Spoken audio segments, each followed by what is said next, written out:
lain 20 10 70 24 2 dan saya Radin Salsa Amalia dengan NIM 20 10 70 20 41. Kami dari jurusan Fisioterapi angkatan 2020 UPN Veteran Jakarta kelas B.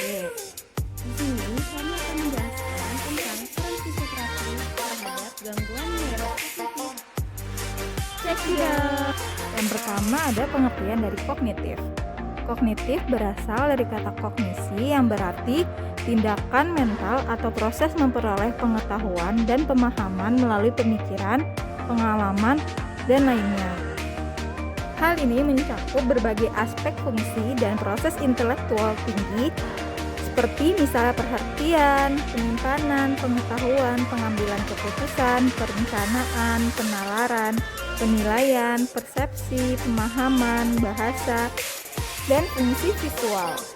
Lalu, gangguan kognitif bukanlah suatu penyakit, melainkan gambaran dari kondisi seseorang. Mereka mungkin kesulitan dalam berbicara atau memahami. Mereka mungkin kesulitan mengenali orang, tempat, atau benda, dan mungkin menemukan tempat atau situasi baru yang luar biasa. Dengan hal itu, mereka mungkin bermasalah dengan hal-hal seperti ingatan atau perhatian.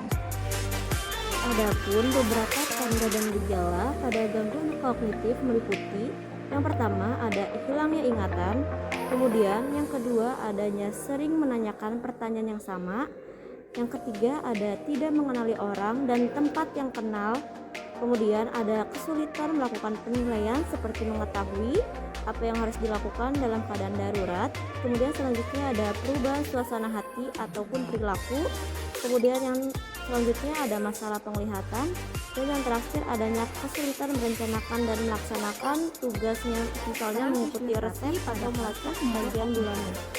Yang pertama, kita dapat melakukan anamnesa, yaitu meliputi beberapa pertanyaan seperti apakah sering lupa, lalu perlahan-lahan atau mendadak gejalanya, apakah semakin bertambah berat, jika iya, apakah gejala dirasa hilang timbul atau bertahap, atau menurun perlahan-lahan. Lalu, adakah jangka waktunya pendek atau panjang? Setelah itu kita juga dapat menanyakan, pernahkah pasien jatuh? Adakah kesulitan dalam membalikkan badan di tempat tidur? Lalu, apakah pasien tidak mampu melakukan hal-hal yang ingin mereka lakukan? Seperti apakah bisa duduk, berjalan, beribadah, mandi, makan, atau ke toilet? Lalu kita juga dapat menanyakan seputar bagaimana emosional keadaan pasien. Intervensi fisioterapi pada kasus gangguan neurokognitif. Yang pertama ada latihan aerobik. Contohnya itu senam aerobik. Tujuannya itu untuk meningkatkan mobilitas dan fungsi kognitif, keseimbangan, fleksibilitas, dan kekuatan, serta untuk meningkatkan fungsi fisiospasial. Yang terakhir ada mengurangi perilaku gelisah. Lalu yang kedua kita dapat melakukan latihan keseimbangan. Tujuan latihan keseimbangan ialah untuk menjaga tubuh agar tidak mudah jatuh atau mengurangi resiko jatuh. One leg standing atau single leg stance merupakan kemampuan berdiri dan menumpu dengan satu tungkai atau berdiri dengan beban tubuh yang disangga oleh satu tungkai saja. One leg standing atau single leg stance merupakan salah satu latihan keseimbangan bersifat statis. Lalu kita juga dapat melakukan latihan keseimbangan yang bersifat dinamis. Contohnya ialah latihan keseimbangan yang dimulai dari sikap berdiri kemudian jongkok. Tujuan dari latihan tersebut ialah untuk melatih kekuatan otot-otot tukai dan menjaga keseimbangan tubuh.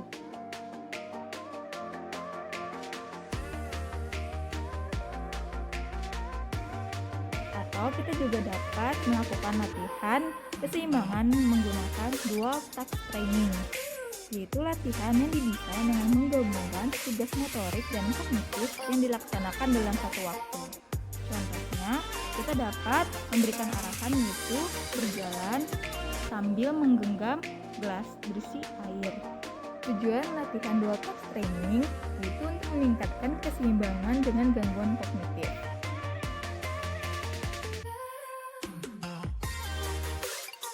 Yang ketiga ada latihan pernapasan, yaitu deep breathing exercise, yang merupakan latihan pernapasan dengan teknik bernapas secara perlahan dan dalam, menggunakan otot diafragma sehingga memungkinkan abdomen terangkat perlahan dan dada mengembang penuh. Lalu, tujuan dari deep breathing exercise antara lain untuk mencapai ventilasi yang lebih terkontrol dan efisien serta mengurangi kerja pernapasan. Selanjutnya yaitu untuk meningkatkan inflasi alveolar maksimal, relaksasi otot dan menghilangkan ansietas. Dan yang terakhir yaitu untuk mencegah pola aktivitas otot pernapasan yang tidak berguna, melambatkan frekuensi pernapasan serta mengurangi udara yang terperangkap serta mengurangi kerja bernafas.